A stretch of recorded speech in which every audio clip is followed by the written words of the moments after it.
glad you reminded me. It's supposed to be auto recording and it definitely was not. So I'm glad you said something. It's recording. I just did it now. Do I need to push this over to the Facebook group? No, because we don't want it on the Facebook group. They have a link to the Zoom. I got you. So if they want to join, they can, but they can actually ask questions over in the group if they want to. I see. What I was hoping we would do is go over some of the stuff today, some of the sessions today.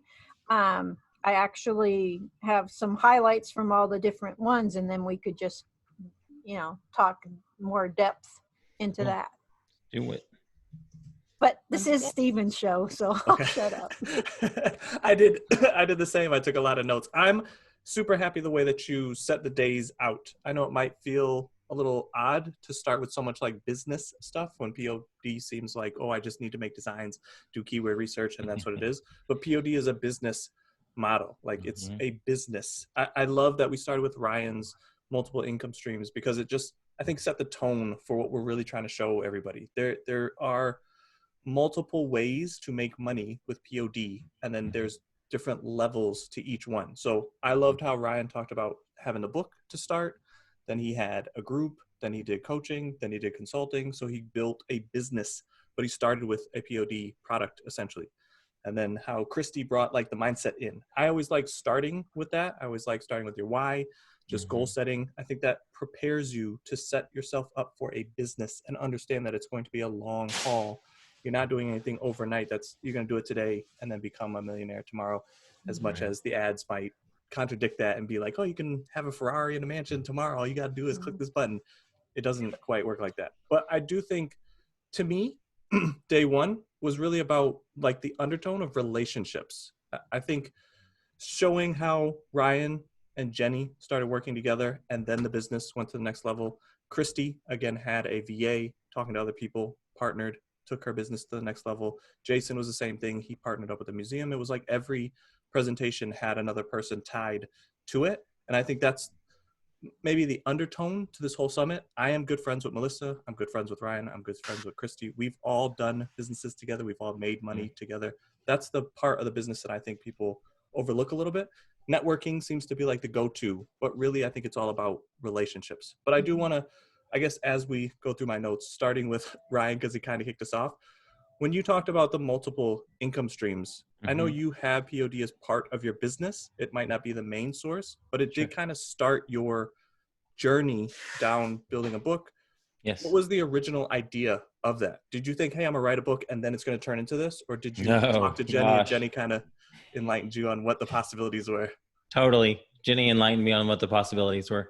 The first book was Real Wholesale Sources, self-published that on Kindle, on KDP. And then that was also actually didn't do CreateSpace. I know they're now merged, but then it was just on Kindle and then just regular PDF.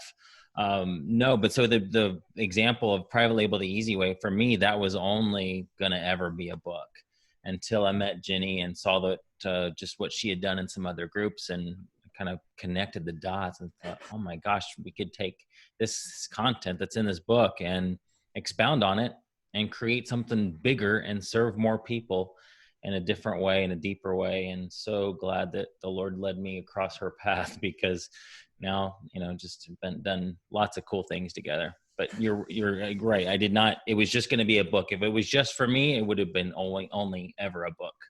Yeah. And it was interesting that you wrote that first book and then you had other books kind of attached to it. And it I guess that's kind of how me and Nathaniel started with a lot of things too, is like we like to test the waters. POD just makes it extremely easy to test the waters, see which one kind of takes off, and then you can pour deeper into it. I didn't know anything about like starting a group. That came from you and Jenny and hearing that story and then talking to you and then going to do presentations with you. And I was like, oh, this can actually turn into an additional income stream. It was so enlightening. But I just wanted to bring that again to the forefront of this. We are talking about POD, but it can be an avenue to open up an opportunity to bring in additional income streams, because that book, you're still selling it, correct? Right. It's not like it went away as soon as the group started. Like it's a stream of income that continues to generate and leads people deeper in to have additional. And the question is, and Stephen, you guys are really good at picking out niches. It's not just about throwing up a ton of designs. So guys, follow what he's teaching here, because it's, if you want to, some of you probably get into this because it's easy, it's low, no cost. You don't have to have inventory. It's a beautiful business model, but pay attention. What are you selling? What the question that is in Jim Cockrum's book, Silent Sales Machine, if my customers are interested in this, what else might they be interested in? So start thinking about, man, I'm selling a whole lot of, I bring up your crazy example of Taco Cat. I mean, I sell a ton of Taco Cat shirts. Why is that? What might those Taco Cat people also be interested in? They're probably cat lovers. Maybe they love Mexican food. So think about how else can you serve that audience? And that's how your mind will get working, and think about how other ways to create income streams from that same topic.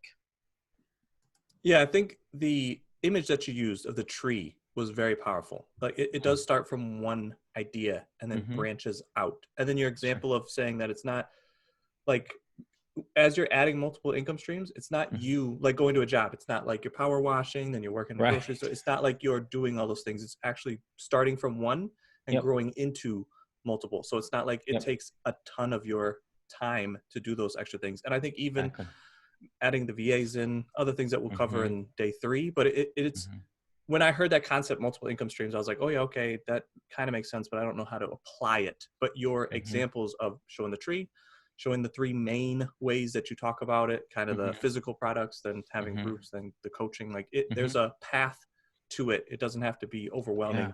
And again, if you find yourself being really good at one, I would suggest partnering up, because that really seems to take my business to the next level, is working with other people.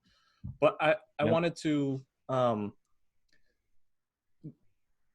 stress this point about the platforms.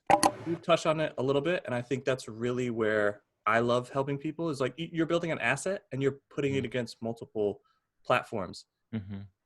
You talked about the 3 main ways that you make income. Each one of those can get broken down, though. I don't know if you want to elaborate a little bit more. You did a really good job in the presentation, but I think just elaborating on that first one of the product side of it. Selling physical products? Yes.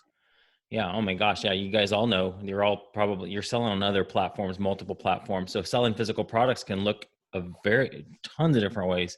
We started selling furniture on Craigslist, and then we sold it on Aircraft eBay. Equipment. What's that? Sorry. Aircraft equipment. Yeah, there you go. And so you just take the exact same thing that you're already selling, and could that be, essentially cloned onto another site? And there's even software that allows you to do that, to list in multiple places at once. You can have your own Shopify site. You could sell on eBay, and there's I've learned a new place called Bonanza. Never sold on that before. Probably, I don't know if I ever will, but just know that it's there. Rakuten, their Facebook Marketplace.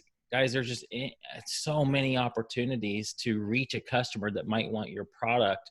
And it's as simple as just creating a new listing in some of those places, or just hiring somebody to do that for you if you don't want to do it. But yeah, it could be under physical products. There's multiple platforms and multiple types of inventory. Retail arbitrage, online arbitrage, print on demand with t-shirts and mugs and hats and whatever else. Private label, wholesale. You can go so many different directions. Yeah, building that asset and taking it to multiple markets. I think the book that you have is mostly on Amazon, but it's not the only place that you sold it. I know when you go do live presentations, you bring the actual physical copy. It's just, there's multiple layers to each piece of this business. But again, just the partnering aspect of it is so understated. You partnered up with Jenny. Jenny showed you took your business to the next level. And then even in your examples, you talked about Jimmy and how you're reaching back down and helping Jimmy to build. He took his business, was selling, then you did teaching. There's just multiple levels of somebody helping you, and you're making money with them, and then you're helping somebody else and making money with Jimmy as you're selling products across multiple That's platforms. Probably my favorite part of it is the relationships. I mean, I've helped you and Steven, I've helped Christy, and Christy's on this call, and that's so fun for me to be able, and it's not like that you guys already had it in you. Just sometimes it takes the confidence of somebody saying, you can do this. Or even somebody seeing what you may not see. It's so hard for us, I think I said in my presentation, to read our own label. So for example, Christy may be so good at something and just overlook it because it's easy for her, and not realize that her gift of encouraging people is something that could turn into a business. Your guys is, with masters of print on demand and finding these niches and keyword research, you might think, there's not a market for that. Everybody knows how to do that. That's easy. Well, no, they don't. And it's just somebody coming alongside you saying that's valuable and let's get it out to the world. Yeah, I don't know if I've ever heard you share that concept before, but it was very interesting to me because I do think, especially, I mean, I've said this before, I always thank you and appreciate you for just looking at what me and Athena were doing and just being able to kind of speak life into us and go, hey, there's an opportunity here. What do you think about that? And us being like, I don't know anything about that. And then you had us on to do a presentation. It was just like, oh, there's a whole new other world that I wasn't even privy to. But this is something that we can do. I mean, even me, you, Com, and Melissa, we've done stuff together. We had presentations. It was just like, oh, we can all work together. Like, this thing is even bigger and more enjoyable than I initially thought. But that reading your own label, I think that's, I don't know how to, I think that picture that you had was amazing. The guy in the bottle, it was like, people can see what you're doing much easier than you can put it all together. And that's been my, I think, biggest problem as I grow and do different businesses. Like, I don't know where my skill set is or what I'm good at. And then just hearing other people say, oh, you could do this, you could do this. It was just like, oh, here's where the opportunities lie. Here's how I can add multiple streams of income. Yeah. Stephen, I want to interrupt just for a second. Melissa, just real quick, we're getting a couple people that are saying they're not able to get in. There's an error link or error in the link. Can you double check that for me so we can get that on the page real quick?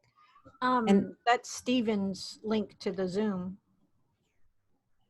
I think that link they're talking about was in her presentation. Okay. On there. So is the one that you sent me, is that the one I should post in the main page? Yeah, that Zoom link. Okay, will do. I'll send it to you. Okay, great. Sorry, I didn't mean to interrupt and go off track there. No problem. But I want people to get in if they can, so. Yeah, we wanted to ask questions. That's what this whole time was for. Melissa, I didn't mean to cut you off. Well, and I just wanted to say, one of the things about multiple incomes is you find out what you are good at. Because when I started out, I didn't know much about arbitrage and stuff. So I tried it and I hate shopping. And I'm like, nope, that's not for me. So that's when I private label. Yeah. Now doing print on demand it falls in my marketing background. So yeah, it's a good way to get exposed is by looking at other ways of adding to the income that you're already getting. Yeah, that was the backwards for my wife. We got her into retail arbitrage and she wanted to shop more. So that made it a problem for us, So I was like, you're kind of spending more than we're making here.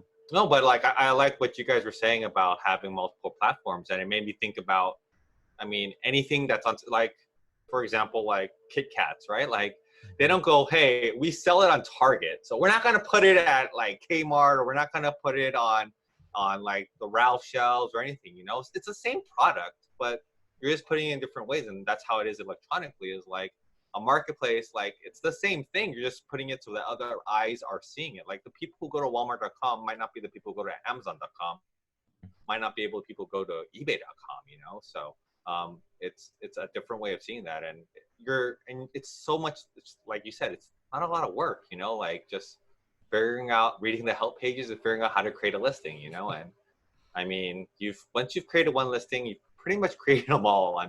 That's the way I've seen it, so. Yeah, each platform has its own little setup quirks, but again, that's why reaching out to people, having a network, having a relationship with people, if somebody's mastering Walmart and you go, oh, I want to learn from that person, just reach out to them. That's why I really like this concept of this summit. We have people from different aspects doing different businesses, having them set up differently. We all talk, we all network whenever there's a problem. I'm getting big into video now. John's kind of the third day, and I was like, oh, I can really help the people that I know, because I know this is a piece that we all kind of don't focus on. We're doing so many things in other places that I feel like I can kind of pick up the ball and help my group of friends with YouTube and just have another way to drive traffic into our products and services. Even the physical products that we are selling, I think having video representation of that stuff is very powerful. But I think what Colin was saying too, with having multiple platforms might seem like Kit Kat. I think it's Hershey's that actually owns that brand. I could be wrong. But it seems like especially if you're starting, unfathomable to go like, I can barely get my product on one platform. How am I ever going to get it across multiple platforms? But it is a little bit easier than you think. As soon as you kind of build that asset, you have the keywords, you have the image, you can put it on a shirt all the way to a hat, a jacket, a whole bunch of different products. As soon as you kind of figure out how to build a listing, it's not that difficult to do it on another platform. The setup to get on that platform is sometimes a bear. It can be very frustrating, but once you have people that you can reach out to and figure it out, it's pretty easy to start putting your products across multiple platforms. And Christy and me have a interview tomorrow with her VA.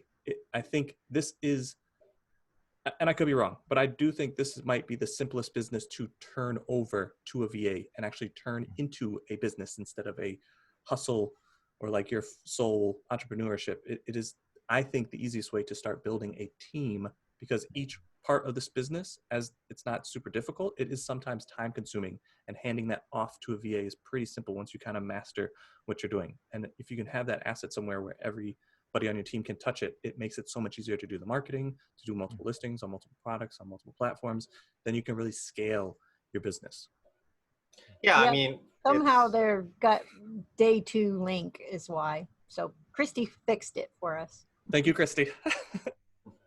and to piggyback off what Steven said, it's like different marketplace. It's like driving a car, right? Like once you learn how to drive a car, you could go to a different marketplace, or like driving a van. It's really different, but it's not that different, right? Like you got to adjust, but the main parts are the same. But driving a van or driving like a semi, you probably adjust. There's a lot of different things, but the main functionality is all the same, And once you kind of have that core, I mean, it might seem intimidating, but it's all in your head really, like, because you understand the basics, and that's the good thing about e-commerce is like, once you understand the basics, like you could understand a lot of different things just by learning up one or two more things versus just something brand new, so. Yeah, sorry, I was trying to handle chat. Yeah, I'm and we not good want at to the make sure. multitasking. I was going to share. We might want to make too. If when people are posting in the chat box, just make sure you're on all panelists and attendees. Yeah, that was me. I definitely hit private on you. I actually I did it too. So it's like it's okay. And so Nicole just popped on and said that she fixed the link. So Oh, great. Do you want me to let Nicole into a panelist, Melissa? That's what I was about to ask you. yeah, if she's willing to come on, I don't know. All right. Well, I don't know if this forces her or not, but I'll do it and see what happens. But I think going on to the next piece of this is the mindset. And I think that's like to start off your business on the right foot is get into that proper mindset. Understand that this is not a overnight success. There's very little that you're going to do because there's so many parts of this business tomorrow that's going to make you a millionaire, but it can build over time. And I think something that Ryan said too is when I was learning to ride a motorcycle, the person that taught me and a lot of other friends that I had had said, like, it's not if you fall, it's when you fall. And that was something that Ryan pointed out, is like, you want multiple income streams, not in case one goes down. It's when one goes down. You don't want to put all of your eggs in one basket. The more income streams that you can have, the safer your business is. We talked about legs on the table. If you have just one leg holding up that table, it's very shaky. But the more legs you have on the table, the more sturdier it gets. And I think POD is one of the quickest ways to get multiple income streams, because as soon as you do niche research, like Common's going to talk about tomorrow, build that asset, do the design, like Nathaniel's going to cover, actually creating design with a free tool. You can build that asset and put it on multiple platforms. So if your merch account gets shut down, you still have other places to be selling that product. It's not just an all-in situation on any of these platforms. When you understand the research and you understand how to build the product, then you can partner with other people. I think that was one of the first ways that me and Ryan made money together. Was he was doing a conference and I offered to do the shirts for that conference, and then he said yes, and we actually sold shirts and we both made money off of that. I used my skills to leverage to make an additional income stream with it. And then I don't know if that was the first time we talked, but that was the first time we made money together. And from that, we had a lot of other business opportunities that we did together. But just many opportunities. Use these skills that you're growing and gaining here to help other people and for yourself, and create multiple income streams. I think that's the biggest piece of POD. It just allows you to do that much quicker. But I was going into mindset, sorry.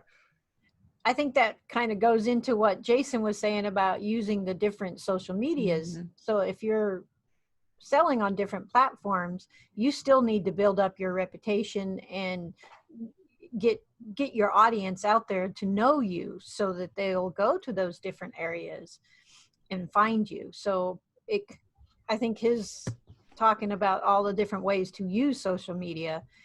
I mean, honestly, I've used Twitter, but I wasn't using Twitter right. So I'm going to have to look into that. But there's so many different ways. And that's why tomorrow I get to talk about Pinterest, which is my favorite platform for marketing. Mm-hmm. Yeah, that asset, I'm always thinking about like the actual product bringing in money, but you can still use that asset, the keywords and the design, to do a lot of that marketing. Use IG, Instagram, use Facebook, use Pinterest, use all the imageries and everything that you have across multiple platforms to drive more traffic to your products. I think it was very interesting the way that Jason had he was talking about starting podcasts, and he said he's going to shoot the video for the podcast. And I know Ryan does that same thing, but he breaks it up very interesting into pieces where he uses imagery from the presentation that he puts together for YouTube, for other social media platforms. Then he uses the audio for the podcast. This is something that I was excited to talk to Ryan about too, is like, I think all of the content that he's creating, he can get a lot more out of it and just like specialty make them for each platform. I know you're putting stuff all over the place. It was just interesting to see like, oh, it's the same concept as POD. You're just doing it with another form and putting it across social media to get the eyeballs to your products. And you can do a lot of that stuff for free. Like Melissa said, she's going to show you 100% free way to drive traffic through a search engine. It's not just a social media, where social media might have 24 hours. Pinterest has a lot longer of a shelf life. But I guess I want to call on Christy. She's been very quiet, which is very unlike her. But the mindset. I was going to say, it's like I've been biting my tongue in here just so I wouldn't take over everything. So I always like starting these conferences off with the mindset. I think it just kind of puts everybody in the right tone of understanding. You talked about mindset, planning, goal setting, but the first thing that you hit with the presentation that really stood out to me was you introduced yourself, and it wasn't like successful business owners, number one. It was wife, mother, grandmother, and also a business woman. I think anybody can do this business. It will take a lot of upfront time, but it will take less time if you set it up properly and have the right mindset to overcome those adversities. But I just wanted to ask you, Christy, why did you put that slide like that? And why was it so important that you stressed like, I'm a wife first, then a mother, then a grandmother, then a business woman? Yeah, you know, what's really funny is that the first thing that I really should have put on that slide for me personally as a child of God, and because that's really the most important thing for me. And I think for me personally, nothing that I do really means anything if I don't have those other things. And, you know, we hear this all the time. You need to understand what your why is. But I don't know that people always understand why they need to know their why, you know, and it's especially in print on demand and e-commerce in general. It's so easy to get caught up in the hamster wheel of just, you know, learning, growing, doing, working, you know, and a lot of times we're trading in a 9-to-5 job for, you know, a 9 to midnight business. And, you know, we get caught up in that hamster wheel of things, and it's a little bit hard sometimes to keep our priorities straight. And then as Ryan was talking about, when, you know, when adversity strikes and you haven't got multiple income streams and you've also lost your connections to your family, that's a really hard fall. And so, you know, for me, it's every single choice that I make has to come from that place of understanding what are the things in my life that are the most important thing to me, and why am I doing them. And so that's why I had them there. And I think, you know, telling a little bit of my story too, you know, has to do with, again, facing adversity. We you know, my particular challenges are my challenges. we all have adversity. Every single person out there has adversity in one way or another. And so, you know, going back to understanding where your why is and what's most important in your life is really a critical step in being able to deal with adversity in the most positive way possible. Yeah, having that sorry, Carmen, go for it. Yeah, I mean, I think one of the things when I was learning about mindset, and like most people, that's not the first thing I learn about. I learn about how am I going to make money, because that's my biggest goal, right? Like that's why we get into this. It wasn't like how do I make my life better or something like that. And I think one lesson that it takes me to still have to remind myself is that it's a never-ending battle. You know, like there'll never be a day where like, hey, I'm good on mindset now, like everything's great, you know, like it's a struggle, you know. It's a journey. And I think that I think they're doing a better job of it now, but a lot of the things that you read, you don't hear about the struggles, right? You don't hear about like, oh, they lost their first business, or they like their first product flopped, or their account got suspended. Like you hear, hey, look, I hit $1 million this month. This is my best month yet, you know. And I think like you said, family or even a close group of friends, you know, that are there to be with you, because you're gonna hit lows. And knowing that going in, though it might seem depressing, actually readies you to survive those, you know. And having a group of friends to lean on when those lows happen, when they do, is good, because most likely, I mean, they're probably not going to be on a low, but they could relate to you, and you know they care about you, you know. And it might not be your family, you know. Some people's families talk down on people who are trying to start their business, and it's unfortunate, I know, but then reach out to somebody else who is, you know, like look at all the people that signed up that registered for this conference. I mean, reach out to someone. We have a Facebook group, you know, they're all the same mindset of trying to do this, you know. And don't be scared, you know, like you're going to have imposter syndrome. Believe me. I mean, I've been in this business since 2015. I have imposter syndrome right now. I'm like, look, everyone has a nice background. I have like a crappy background right now with like fans and kids walking realistic. around. You're being real. And I'm like, oh man, like, should I even be on this panel? You know, like, so. Oh, you have so much to bring. So, you know, like it's an ongoing battle, and bring people with you. And remember, that's the value you have, you know. So, and don't forget that you'll never. Sometimes I wish, like, hey, you know, by next year I'm gonna have this mindset thing hammered out, and I don't have to worry about it. I can move on to the next thing, and it's not, you know. And it's sad, but the earlier you face that fact, just like when I learned that life is not fair, the earlier I faced that fact, the easier life got, you know. And it's a strange paradox, but it's true, you know. So. Well, and you could be like me and be in a town of 35 people. So out of 35 people, how am I going to find another entrepreneur, you know? so having these groups and stuff like that has really helped me propel my business, because I felt isolated, you know. Yeah, the internet is massive, but unless you have those connections in there, it's really, you can just spin your wheels. Yeah, that mindset piece, and I think Christy did a really good job of breaking that down into two main pieces. You talked about fixed and growth. I think it sounds very easy, but I think you can almost get trapped into a fixed mindset because you don't have the knowledge. I think even when I was saying before, like me and Nathaniel were successful, but we knew nothing about presenting or even like coaching or teaching, anything like that. Ryan unlocked that key for us. It wasn't that we didn't think we could do it. It wasn't even on our radar of things to do. Like, it was so mind-boggling to me that somebody was like, oh, you have knowledge, you should talk about this. And I was like, what? How? Like, it was like he just opened up a door and I saw through it, but I was like, I have no idea how to step through this. So having that fixed mindset, I think, is maybe something that you kind of fall back on unknowingly sometimes, but having other people to show you, and then when you realize it, like, oh yes, I definitely want to go through that door, I want to seize that opportunity, I need to switch back into this growth mindset. I thought I had a growth mindset, but I think sometimes I'm unaware. I just go back into that fixed mindset where, like, there's no more growth here, this is what I do, I just need to focus over here. But then again, networking, communicating, relationships, I think that really helps you take your business to the next level and add all those additional multiple income streams. Because there's so many ways that I'm making money now that I when I started this business, I would have been like, oh, I never can do that. I'll never go up and present in front of people. What do I have to say? I don't have anything to say. Everything I've learned from other people. I'm just going to be parroting that to multiple people. But it's like you pick up tricks along the way and you kind of figure out how things work for you. And then you have your own special angle on it. And then all of a sudden, oh, I'm pretty good at this. I know more than a lot of other people now on this very specific topic. But Take a Christy, breath. yeah, if you want to talk a little bit about those two mindsets a little bit more, the fixed Yeah, mindset oh, and that growth mindset.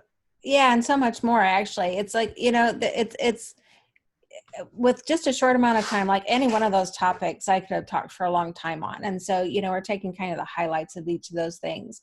And it's some of it is about limitations, limitations. That's part of it. And again, I could go off on so many different directions here and want to. We can go back and forth between fixed and growth mindset. And being in a fixed mindset in some ways can keep you in your comfort zone. It's again your psychological idea of fixed mindset can keep you in this place of, you know what, this is my comfort zone. It's even can be used as an excuse sometimes, but it's not necessarily bad. I want to kind of strengthen that. It's not like it's a bad thing so much as it's something that you need to be aware of and you need to be continually growing with. I going back to just mindset in general, though, there's a couple of things I really want to add. And Common, you touched on this a little bit with imposter syndrome. First of all, I love everybody in this panel. I mean, it's just, I'm so incredibly blessed. Ryan has, you're probably going to hear each of us in a lot of ways talk about how Ryan has helped us. Mindset for me, again, this is something I've worked on my entire life, but most particularly over the last year, I've said this to Ryan before. Have you ever had to work so hard with anybody to help them to make money or to create multiple income streams as you have with me? And those roadblocks that kept me from moving forward had nothing at all to do with opportunity. It didn't have anything at all to do with my skill set. It didn't have anything at all to do with my technical knowledge. It had everything to do with my mindset. And so that's why, whenever I go back and Stephen, I loved what you said that, starting with mindset is important because, we see this in so many different places too about, people that there's so much technical information out there. We live in a time and in a world where we have access at our fingertips to every single solitary bit of information that we could possibly get. And so getting the technical knowledge is very seldom the issue with people not moving forward. It has way more to do with belief, and it has way more to do with their internal stories that they're telling themselves, the internal ideas that they have of their self-worth. Common, when you're talking about imposter syndrome, that it makes me chuckle a little bit because you have so much to offer. There's so much that you have to offer. And then, but that mindset tells us those stories. And if we allow those stories to continue to be told to ourselves, then it keeps us in a place where, we're not intended and God doesn't intend us for us to be.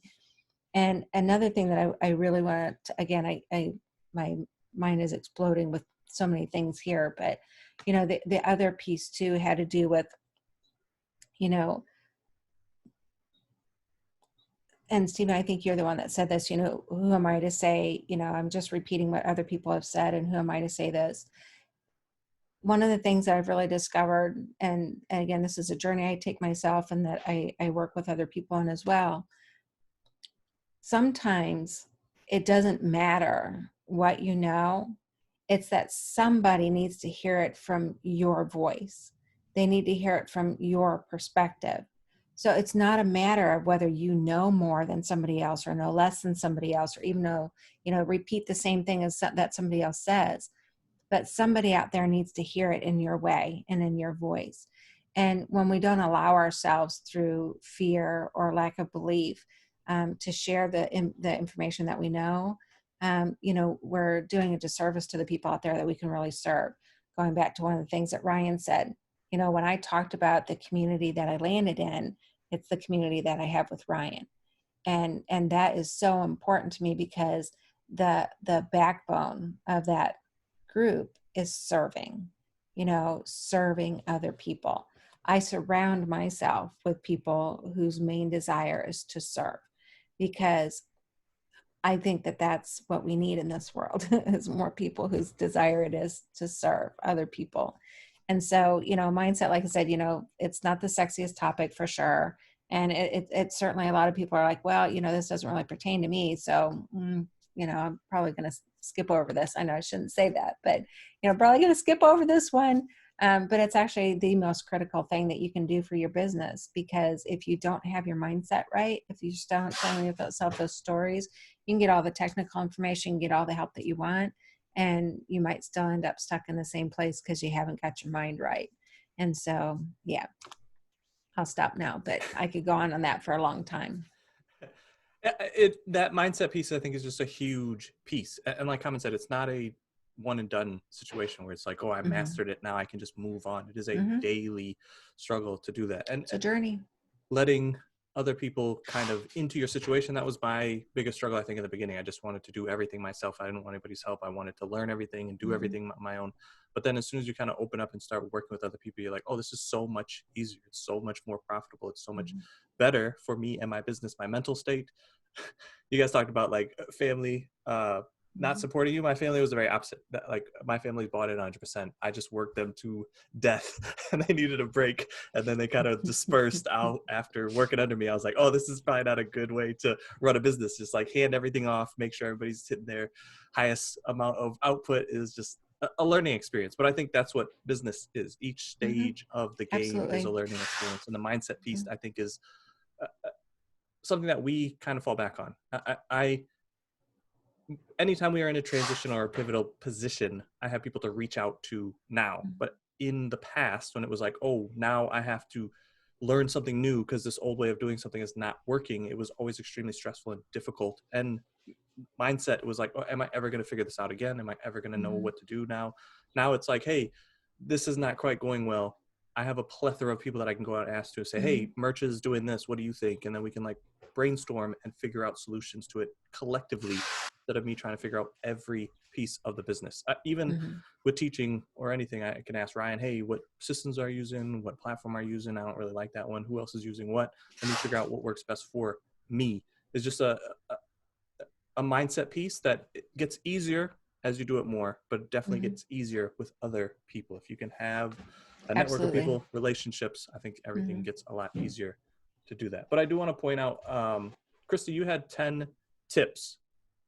I just want to point out 2 of them, because I think this is kind of what me and Athena lean on heavy when we teach, is that clarity, like defining your goals, clearly define your goals. And then you had daily behaviors. If you guys want to check out all 10, make sure you watch Christy's message. I know she joked a little bit, like that's not really people's jam. As soon as they kind of heal mindset, they bail out. But there was a ton of great information into that presentation. But if you want to elaborate a little bit more on those 2 pieces, and I think for me, what it really is like that clarity leads me to consistency. And that consistency to me is like a foundational piece to business.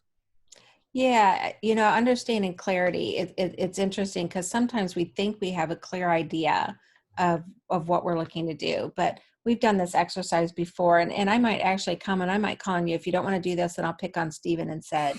But you were saying, talking about how, when you first got into business that you wanted to make money. And that was like, okay, I just want to make money. So an exercise that I would do with somebody to help them to get to clarity would be, okay, why do you want to make money? What will having money do for you? For me, it was to provide for my family, right? I think I had a heavy need to do that. And then to do what I wanted to do. Like, I guess I have trouble with commitment. So like, I always like having a lot of options. Don't tell my wife though. So, but yeah, like, and I think money was what hit me when someone told me about it was like money equals freedom. You know, like it gives you the freedom to do what you want to do. And I I struggled a lot, because you know I mean, I grew up where they're like talking about what's your purpose, what's your passion, find that, and I could never find it. And I to this day I still don't know what it is, but I know that I'm gonna need money to get there. You know, like it's not gonna be something that's free. You know, and even I mean, I found out that I like to be generous with things, you know, and if even if I wanted to help people, I wanted to help people through money, you know, and giving them what they want and giving their gifts, you know. So that's what I learned. Like money was going to give me the freedom to do what I want to do when I figured out what my purpose was eventually, you know. So Mhm. And so did you see where when you first started talking common, it's like, well, it's because I wanted to have extra income, you know, to support my family. But then you went a little bit further and it's like, but it will also allow me to have freedom. And then you went a little bit further and you said, well, then I can also do things like give to charitable organizations and things like that. That's taking it from you this top level and start paring it down and paring it down and paring it down, and you're getting closer. And I would still ask more questions. It's like, okay, so you want to support your family, how will that make your life better?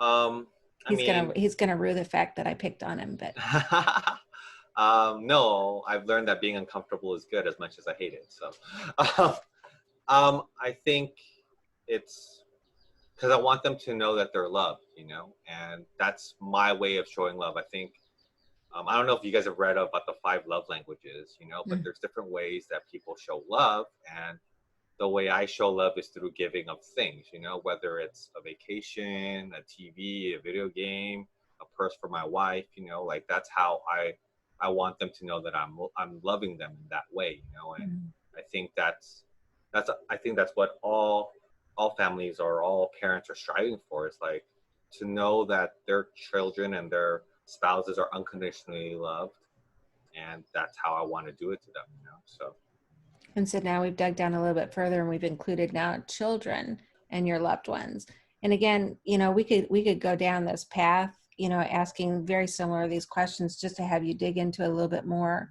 But that's see, when I'm talking about clarity, it's taking off the surface layer and digging down, because it's not until you dig down until you get to those core things that are those are the ones that are going to have the most impact for you on being able to draw from them again when adversity happens, as it will.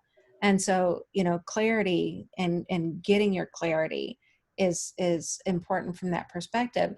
And then, you know, the example used too, it's like, you know, trying to hit a bullseye. You know, if you have no idea at all what you're looking for or what you're doing, it's a lot harder to hit it when you really don't have clarity on what it is that you're aiming for. And so, you know, clarity again is one of those, you think it's like, oh, well, this is easy. That's an easy question. But when you really start digging down into the root causes, you'll find that it's a lot more, there's a lot more to it than just that surface stuff. And that's where you need to get to. And then daily behavior metrics. It's like, again, it's so easy for us to kind of get caught up into the routine of life and to fall back into patterns and that type of thing.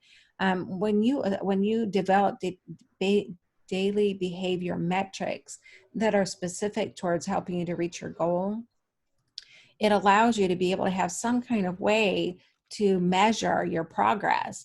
And if you have a way to measure your progress and measure you know, what you are achieving through that, it's really a lot easier to see when you've gone off track a little bit and be able to bring yourself back. And it just saves you a lot of time, energy, and pain and discovering, you know, 6 months down the road that, oh my goodness, if I had developed daily behavior metrics and if I'd tracked my progress and if I'd seen when I was able to get off track, I would have found out after 2 weeks that if I'd made this slight adjustment, I would be where I want to be rather than 6 months down the road. And it's like, what did I do with the last 6 months of, you know, my time in my life that it didn't get me where I needed to be? So again, just having those tools in place to be able to be like your, you know, your guiding light, so to speak, are really critical towards, you know, keeping yourself on a productive path towards your goals. Yeah, and you I mean talk. Sorry. And I think one of the things about clarity too that you mentioned is, I mean, yeah, it's really helpful when you're dealing with adversity, but it's also helpful when you're dealing with motivation, you know, where you're like, dude, the next season of like my favorite show just got launched on Netflix. Like I need to binge watch that, right? Or like Tiger King's coming out. I don't know what the rate is about it, but like everyone's like, let's watch it, you know, and Never seen it.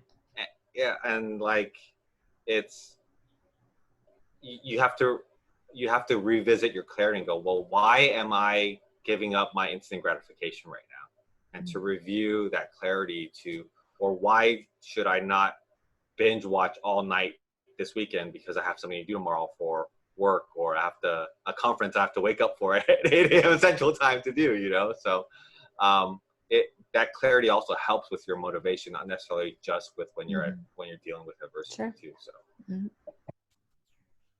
yeah, I think talking about that, just the correct mindset, and Christy talked a little bit about that lottery mindset in her presentation of just like it almost feels like people, like Common said, instant gratification. Like you want to do one thing and then hit the lottery and that's what's going to take off. But it's just like slowly over time developing it, making those relationships. That's what's going to lead you to the place where, like Common talked about, having money to do more things, to help his family, to ultimately reach his goals. But it's not overnight. I did want to ask everybody this question. If there's one thing, I guess we'll gear this more towards people just getting started because it is day one and this is like the building foundations. What is one piece of advice that you would give to the people watching this that are just getting started? And I guess I'll start with you, Ryan. Sure. Take action, guys. You're going to go through this summit and you might feel like you've just been doused with a fire hose and you're like, okay, you got all these different advice. You know, Melissa's talking about Pinterest and people talking about keyword research and other social media platforms. Like, where do you start? Well, guys, just take action, but it's the same advice I give to anybody going to a conference is pick one or two things that are your action items and do those, because you can probably come away with 5 action items from every single speaker times the number of speakers we have. And you'd have 50 different things that you would need to do. And you'd be like, too much, forget it. I'm out of here. I'm not even going to do this. Pick one or two things, take action on those. I guess, Nicole, since you jumped in late, I'll pick on you. Starting off, what's one piece of advice that you would give to people? Well, I mean, so I really wanted to comment on what Christy was talking about, but then Ryan, okay, we can double back. That's fine. But then Ryan took what I was going to say, which is, of course, you really need to focus on one strategy, one technique, and implement that, because if you try to implement everything, it's like trying to eat an elephant. But I was going to just circle back for 2 seconds on what Christy was talking about mindset. And we talked about similar topics, but I took a different approach. And one of the strategies that I've used, I mean, my why is in front of me every single day. As a matter of fact, he's probably going to come over here in 2 seconds, because I have 2 special needs kids and I never know what life is going to do. So my why, I wake up every morning, I see my why. When I go to bed, I see my why. And so what I encourage people to do when I'm training is I actually tell them, we do a why exercise when they first start with me, and we put it on your wall. And then we talk about at night before you go to bed, let's go through and review your why, and then pick out your strategy, what your schedule, what you're going to be doing tomorrow. Then when you wake up in the morning, first thing when you get up, you do your prayer, you do your meditation, you do your gratitude, and then you look at your why and you write and you go through and affirm everything that you already had on your schedule for the day. The other strategy that I teach is that they need to create a real work schedule, which builds the habits. It builds this consistency. It builds all of that. So I teach that you need to build a real work schedule. If this is going to be a real business, you need to treat it like a real jump. You don't need to treat it like a hobby. If you treat it like a hobby, you'll get paid like a hobby. If you treat it like a real business, you'll get paid like a real business. So being able to build that up, and if you do that consistently for 30 days straight, it will automatically become a habit. And every night before you go to bed, you'll remember why you're doing this. And when you get up in the morning and you get started, you'll remember why you're doing this. And then in addition to that, you'll focus on your daily schedule. You can always make adjustments to it, but you build that daily schedule. And your goal is to check off every single day that I did the things that were going to be income producing activities for me to get me paid. I can keep the lights on and keep water coming out of my faucet. That is always my saying. My goal at the end of the day is to keep the lights on and keep the water coming out of my faucet. And if I didn't do the things today to keep the lights on and the water coming out of my faucet 6 months from now, 3 months from now, 2 weeks from now, then I failed. So I work really hard at that. And I don't say I failed. I need to make sure that I catch up tomorrow or that I refocus tomorrow, because we all get distracted. I promise you, all of us have been distracted for the last 3 months. It's been insane. But I do refocus every day, and I try to move the needle just a little. So I guess my one tip of advice that I would have for everybody besides build a real schedule is give yourself some grace and mercy. Give yourself some grace and mercy and just keep at it. Don't give up. Because if you want to get paid like the people who get paid the big bucks, you have to be consistent in the work. And once you're consistent in the work, you can reinvest the dollars so that you can outsource and you can scale. So that was a lot. Sorry. A lot of good though. Yeah, keep the lights on. The water keep the water coming out of the faucet. I like that. I'll put that up on I have a lot of affirmations up here. That's going to be added. It's like my goal today is to keep the lights on, keep the water coming out of the faucet, whether it's today or it's 2 weeks from now or 6 months from now. I got that. Yeah, and I like what you said, daily refocusing. I think that's a habit. That's what I teach, yeah. Yeah, you have to daily. I teach that the first 30 days, if you're working with me, the first 30 days, that's what we do. Because if you don't do that from the jump, this is going to be a hobby and you're going to quit. And first time you get a refund, the first time you get a customer complaint. Any kind of adversity, you're out of there. Yeah. Anytime, first time you can't score something, you'll be like, oh, I'm out. Negative review, someone talking about you. Yeah. I remember on eBay, that was like one of the first reviews I got was like a negative review. And that really slowed my progression, because I was like, I'm working hard, I'm out every day, I'm trying to grind, I'm cleaning all this stuff, I'm making sure the shipments, like, and to have somebody go, oh, you ripped me off, it was like, that's not my intent. Like, you don't see all the work behind the scenes, just like judging off of this one thing that, and then later found out he was going through a divorce, and it was just like, he apologized, but it was like, it already damaged my account and hurt me, and it was just like, okay. That I think helped me though, starting off like on that bad of a foot, to be like, okay, I'm going to do the best I can. How people interact with it is on them. It's not necessarily have to do with me. If it's true, then I need to readjust. But if it's not, then I keep going. And that is one of the things in the first 30 days with me. I mean, I like put them through a fire hose, because I'm like, you're going to get returns. You're going to have negative feedback. Something is going to happen with your account. I can't tell you when it's going to happen. It could happen 6 months from now or 2 years from now, but something will happen. And I said, and when you go into Walmart, at the front of the store, you see people that have returns. You see people sometimes acting a little crazy. You see all kinds of interesting stuff. You are a seller. It will happen to you too. Don't take it personal. Don't let them block your blessings. Don't let them block your money. So that's how I'm like, don't let them get the lights cut off on your house. Right there. I'm gonna need to keep my lights on, so I'm gonna keep it moving. Keep it moving. Don't take none of this stuff personal. Yeah, we all started that way. Like, I don't think anybody in here has had a easy ride where it's just like, oh, I did this thing and now everything is gravy. I think all of us have gone through adversity coming out the gate almost. And like Nicole was saying, like, I think in that first 30 days, something is going to happen. I don't know what or when, but something is going to happen. Comment if you want to answer that question too. Like, what was one piece of advice that you would give to somebody starting out?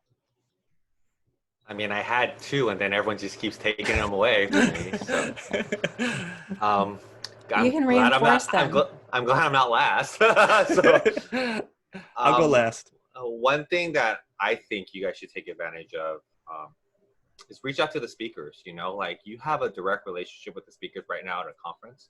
That's kind of how I got to know them. You know, like, you actually have their Facebook profile. You actually have a way of contacting them. You can message them right now. Take advantage of this conference, you know, and reach out to them. I mean, one of the things I've learned is that the more successful somebody is, the more they're willing to help, as long as they see that you want to put in the work. You know, I think that's the thing is, like, yeah, people ask for mentorship all the time, but they're not willing to put in the work. So why would I want to? But if you're willing to put in the work, find every business book that I've read, and I've read a lot, It's like find a mentor, find a mentor, find a mentor. You know, here you have 16 mentors to pick from, and you could access them, and they care. You know, and they're handpicked for this conference. So if you want to learn specifically about someone, if you somebody really resonated with you, their personality, whatever it is, reach out to them, say hi. You know, like ask them, hey, how can I help you succeed? And they'll love that, and they'll do the same thing for you. You know, so and I mean, like everyone said, take action. You know, like it's sad, but 80% of the people in this conference probably won't even take one piece of action. You know, and I wish it was different, and I hope this conference is different. But be that 20%. You know, be that 20%, and work hard and work consistently. Those are the two things that'll make you stand apart from everybody else. And it's really easy advice, but it's the easiest advice that's always the hardest to follow sometimes, you know? So, yeah, those are my 1+4 things, I guess. All right. Christy, what would you suggest to people just getting started? I think I would add this along with everything else that's been said, because I think, first of all, these are really great pieces of advice that are coming from everybody here so far. And I would add to that by saying set realistic expectations. You know, setting realistic expectations for what you can achieve is probably one of the bigger challenges. Going back to the lottery mindset, where you know we are trained, you know, especially in this culture that we're in right now. You push a button and everything just is right there for you. If you set realistic expectations based on your knowledge, your time, your resources, you know, that's going to help you a long way. And don't compare yourself to anybody else. My cat's going to come and just annoy us, so I'm sorry about that. But you know, don't ever compare yourself to other people, because you don't have any idea of what their skill set is, what their background is, how much training they've had, what their resources are. And that it goes hand in hand with setting realistic expectations, because if you're trying to set expectations based on your vision of what somebody else's reality is, you're going to fall short almost every time, because we always see the best in other people and the worst in ourselves, or so many of us do. And so that would probably be, you know, one of the primary things. And going back to what Nicole said, and I talked about this this morning too, is grace. You know, that's one of the most important things, is give yourself grace for the process, and understand that it's, you know, you're going to be learning, you're going to make mistakes. We all make mistakes, but it's not about perfection. It's about getting results. And, you know, if we're striving for perfection all the time and don't give ourselves grace, you know, we're just going to find ourselves getting beaten down. So, you know, definitely grace. That's a key thing. Yeah, I like that. Something that I'm going to mess up the quote, but it's something like, don't compare your start to somebody else's middle. That's something that I did a lot in the beginning, especially with the presentations, speaking, doing the teaching. I was just like always looking up to other people and be like, I'll never be able to get that far. I'll never be able to handle it like that. And it's looking at other people and the middle of their journey as I was getting started was very depressing, I think. But just having that reality check to go, okay, I'm comparing myself to somebody else. That's not what I need to do. I just need to do the best that I can and slowly get better consistently. I'll ask you, Melissa, the same question. What's a piece of advice that you would give somebody just starting out? Well, my biggest advice would be is not to get overwhelmed. I had a tendency to get overwhelmed where I just didn't feel like I was accomplishing anything. So doing your daily routine and stuff, make sure you take breaks, get away. I happen to have a wonderful service dog that I love to go out and play with. So I put it in my schedule that after sitting for 2 or 3 hours, 3 hours at the max, I will take a 30-minute break, go walk with the dog, play with the dog, do something, eat, because I have a tendency to get working and forget to eat. And that's what I do, so I don't get overwhelmed, and I actually are more productive that way, because I know that I need to accomplish it in those 3 hours. And so that would be my biggest advice to everybody, is that, yeah, you got to work at your business, but you need to take that break. Your brain needs to relax and then come back fresh. We are out of time, so you won't hear mine. No, just kidding. I think mine is just relationships. I mean, you see the people on this panel. We all have relationships. We've all worked together. There's just, my business has skyrocketed and catapulted working with other people. There are things that you learn from people just coming out. You can reach out, like Carmen said, to people that you look up to, that mentor you, that take your business to the next level. I don't know of any part of my business that's exploded as much as just being able to reach out to somebody, ask some questions, get some direct advice from my current situation. There's a lot of stuff in POD that it depends. You might want to do this, you might want to focus on that. But for somebody that knows you, to be able to give you that advice that takes you to the next level, that's invaluable. And just like Ryan, showing a lot of us on this panel, like, oh, you could do this. Here's another opportunity. What did you think about this? And being able to help each one of us. You've heard almost all of us talk about Ryan. Nicole, this conference would not be happening without Nicole. We That is so true. put this together and go, oh, look, we can figure this out. We know exactly what to do. We went to Nicole and said, hey, Nicole, you've done this. Can you help us? We really don't know what we're doing, but we really want to help people. We think there's a perfect storm right now to help people with POD. People are still at home. People got laid off. This is an opportunity to almost get everybody back in without any upfront cost to get started on e-commerce. I think this is the wave of the future. I think more and more people are realizing that and wanting to sell online.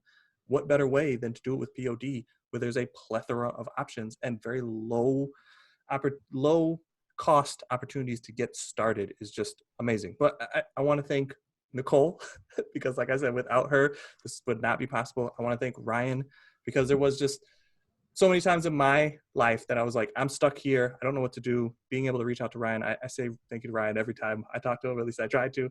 Common, and just being able to show different opportunities. I mean, we've helped each other with a lot of different things, just testing, trying. Melissa, thank you for putting this all together because this was kind of my idea. And I was just like, I don't know what to do now. I'm not the one supposed to be in charge. I'm too much of an entrepreneur. Every time I see something shiny, I'm trying to jump to something else. So it's never going to take hold and move forward without somebody else taking the reign. And then Christy, we call her our internet mom. There's been many times, like I said, where the mindset thing was just not right. We're pivoting, we're changing. It's hard, it's difficult. We're getting stuck. Being able to reach out to people like that, jump on a Zoom call, we're across many state borders, and just being able to talk to somebody face to face like that and just motivate you is a golden opportunity. Common said, reach out to the speakers. I think that's a great opportunity. But I would also highly recommend reach out to other people that are in this group, reach out to other people, get around like-minded people. I know all these speakers are extremely busy. We will try because we love to help everybody out as much as we can, but there's a lot of information and opportunities that will come from working with people next to you, not always reaching up to the mentors like Common said. But I do want to, I think, share my screen real quick because there was a... Make sure you ask your questions in the Facebook group, and I'm sure somebody will answer them. I'm sharing the correct screen, right? This one? Oscar Wilde? Yep. Yeah.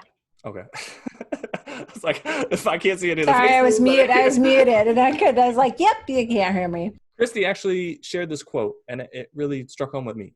To live is the rarest thing in the world. Most people exist, and that is all.